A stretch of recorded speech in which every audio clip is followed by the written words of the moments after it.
rijaasha ka naxaya gabdhaha u dhasha oo waxa weeyaan jecel inay wiilo u dhashaan war gabdhaha iyo wiilashaba allah subxaanahu wa tacaala ayaa bixiya oo cidoo doono siiya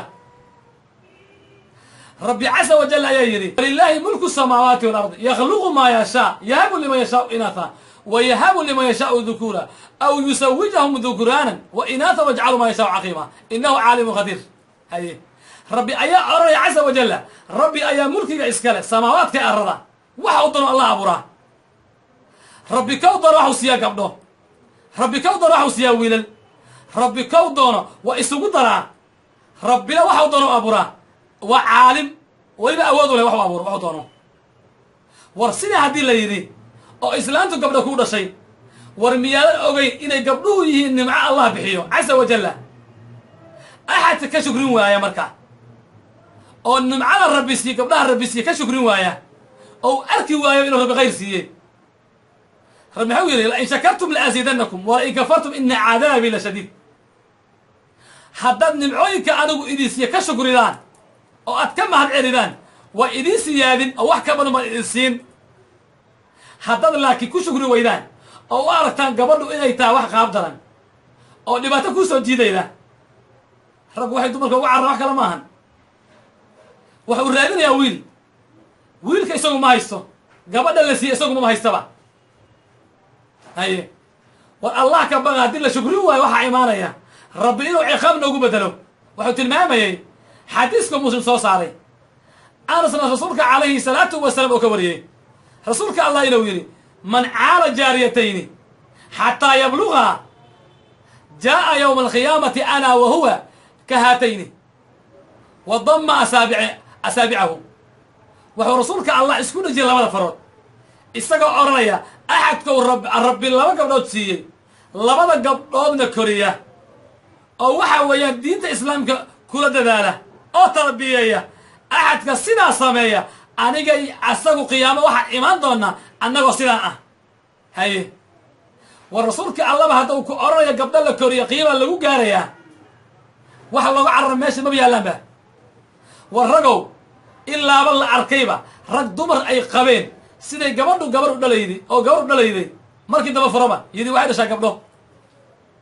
war gabdhaha rabbi baa gacanta ku haya oo yaan ku sifoobin sifooyinkii lagu garanayay kufaaru quraysh allah waa sifeeyey casa wajalla waxau yidhi wa idaa bushira axaduhum bilunhaa dalla wajhuhu muswadda marka lagu bishaaray mid ka mida gabar inay u dhalatay waxaad moodaa wejigiisa mid madoobaada oo weliba carar ka muuqato wejigaa madoobaanayo carar ka muuqanaysay haddana ninkeeda weydiitana hebel maxaa kuu dhashay muxuu ku odhanayaa iyadii isdhashay iyadii aa isdhashay meeshuu ku farxi lahaa oo odhan lahaa waxaa ilatay gabar ama u aqlali lahaaba waxaan anagu aragnayba rag wiilasha u aqlala laakiin gabar aan u aqlalin wuxuu rasuulka calayhi salaatu wasalaam yidhi marka xadiiskii nucmaan ibn bashiir itaquu llaha wacdiluu fii awlaadikum war allah ka baqa awlaadiina u cadaalad sameeya oo sima war awlaadda allah idinka soo gooyey oo isugu jira gabdha iyo wiilal ama gabdhaha allah idinsiiya ilaaliya xaqooda ilaaliya sidaa waxaa lagu gaarayaa ilmuhuna inay noqdaan kuwa siman oo cadaalad ah waa u sintay axad adinka idin kamida ma jecel yahay ilmihiisu inay cadaalad sameyn waayaan war ilmihiina u cadaalad sameeya oo gabdhaha yaan la yasin oo wayaan laga soo qaadin waxaan jirin wuxuu tilmaamaya xadiiska caaisha inay caaisha usoo gashay haweenay seeta laba gabdhood oo xambaarsan oo wax doonaysa markaasay usoo gashay caaisha waxay tii gurigaan baarbaaray waxaan ka helay hal xaboo timira bas hal xaboo timira halkii xaboo timirta ayaan siiyey habartii siiyey habartii waxay u kala goyday labadii gabdhood ay siday waxay tiri arrinkeediaan la yaabay afka ma isan gashan waxay sideen labadii gabdhood waxay caaisha leedahay marka rasuulka calayhi salaatu wasalaam uga warramay arrintoodii wuxuu rasuulka allah yidhi marka man ibtuliya min hadihi lbanaati bishayin fa axsana ilayhinna kaana lahu sidran min annaari axadka rabbi ku imtixaana gabdho wax ka mida alla siiyo oo alla gabdho siiyo oo gabdhaha wanaajiya oo gabdhaha tarbiyeeya oo diinta islaamka ku xira oo allah ku xira oo diintooda bara waxay naarta uga noqdeen xijaab oo naarta looga xijaabaya waa ninkii rabbi gabdho siiyo oo gabdhaha wanaajiya oo waxa weeyaan tarbiyeeya tarbiyoontooda ku dadaala waxay naarta uga noqonayaan xijaab lagu xijaabo haye